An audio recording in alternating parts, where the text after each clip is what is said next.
Are you struggling with your finances?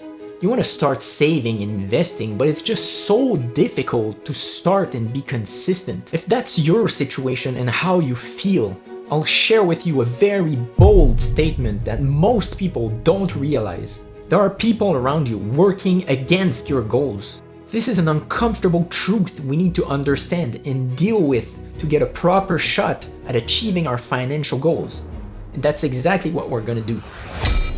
If you plan on becoming rich, which I guess you do, you need to get control on your own finances. And it all starts with spendings. Rich people know how to make money, but more than anything, they know how to keep their money. But what if I told you marketers are not the ones influencing the most how you spend your money? Then who? Simply said, everyone you spend a decent amount of time with. Let me show you why. You might have heard the quote from motivational speaker and businessman Jim Rohn. You're the average of the 5 people you spend the most time with.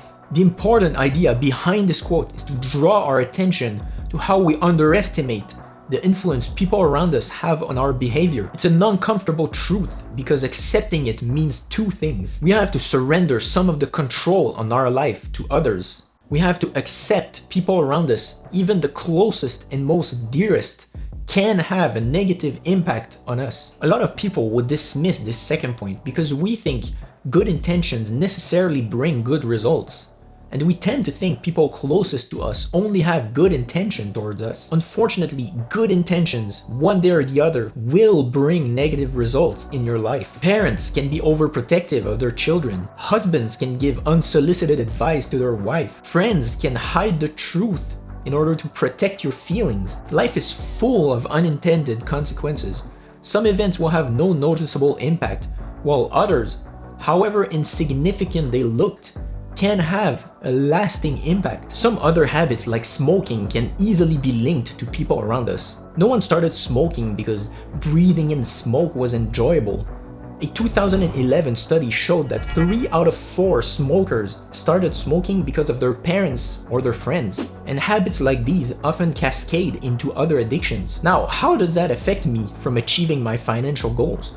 Well, you can apply the same logic to it. If you're surrounded by people who don't especially care about how they spend their money, who wouldn't understand if you don't want to go out with them at the restaurant, go see the new movie, or the new show in town, you will also end up spending carelessly. You choose who you spend your time with, but they have a big part in choosing how you spend that time together. If your goal is to start saving money, just imagine how much easier it would be if everyone around you was doing the same. The uncomfortable part comes when you realize that some people close to you don't align with your financial goals. It's a tricky situation to be in because people have very different views about money, and it can create a lot of tension. If your friend keeps calling you to go out at a restaurant and you refuse multiple times, always finding an excuse because you don't want to look cheap by saying you don't want to spend the money, your friend is going to start thinking you just don't like him. That's going to be hard on your relationship. I don't think it would be wise of me to give you advice on how to manage your relationships, but there is one certainty. It is extremely difficult to build wealth if you don't stop status spendings. A status spending is any money spent towards the goal of maintaining your social status or the image your social circle has of you. Buying luxury clothes, a fancy car, a big house, extravagant vacations, or expensive dinners at restaurants, all those serve the purpose of creating an image of richness around you. And if that is how your current social circle is built, it's extremely difficult to change yourself without changing that circle. Notice how I specifically use the word rich and not wealthy to describe someone who spends a lot of money on expensive stuff. Most people think those 2 words, rich and wealthy, are interchangeable, but they're really not. Yet, understanding the difference between the 2 can completely change your perception of people you assume are successful. Because looking rich is not at all an indicator of financial intelligence. A rich person is very easy to identify. That will be someone who spends a lot of money on expensive stuff. A wealthy person can be very difficult to identify because wealth is closely related to net worth. And you don't see people walking around in the street bragging about their net worth. Taking a bit from Robert Kiyosaki, rich people have liabilities, wealthy people have assets. You can be rich without knowing how to be wealthy, and you can be wealthy without looking rich. And let me tell you, that last one is a deadly combination. People who look ordinary but know how to manage their money are set up for success. To hit that point home, here's a short story about Ronald Reed, a miraculously ordinary man. But just before we get into it, if you enjoy the content, don't hesitate to like and subscribe. That would be awesome, and is actually very helpful for the channel.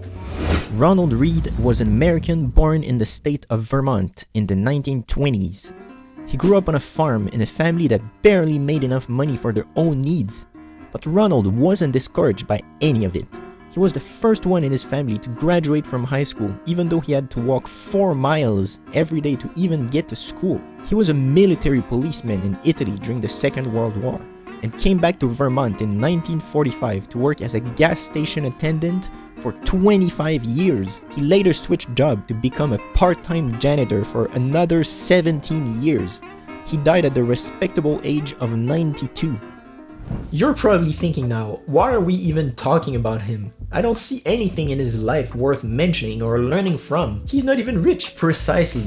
Ronald Reed was not rich, or he didn't look rich, but he was incredibly wealthy. When he died, he donated $1.2 million to his local church and $4.8 million to his local hospital. During his lifetime, he had amassed an amazing $8 million in an investment portfolio, mostly from blue chip dividend stocks. He's the perfect example of someone who mastered wealth, but didn't care about looking rich. We should all strive to be more like Ronald Reed, but we're all human.